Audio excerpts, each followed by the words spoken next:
আয়নাঘরের এই চেয়ারটিতে মূলত কি দেওয়া ছিল এবং কিভাবে এটিতে কারেন্ট শর্ট দেওয়া হতো, শুধু তাই নয়, আয়নাঘরের এই চেয়ারটি নিয়ে এত বেশি আলোচনায় বা কেন, কি দিয়ে তৈরি করা হয়েছিল আয়নাঘরের এই চেয়ারটি, ভিউয়ার্স আমাদের আজকের এই ভিডিওতে সেই বিষয়ে বিস্তারিত তুলে ধরব।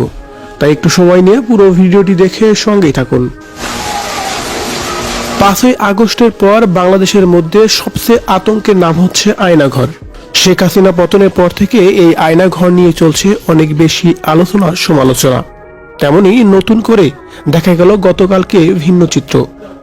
মূলত আয়নাঘর পরিদর্শন করেছেন বাংলাদেশের প্রধান উপদেষ্টা সহ আরো তার সহযোগীরা। আর সেখানে আয়নাঘরে পরিদর্শন করে বেশ কিছু আলামত পাওয়া গেছে। তার মধ্যে উল্লেখযোগ্য ছিল একটি চেয়ার, যে চেয়ারটি দেখতে স্টিলের মতো হলেও সেটা মূলত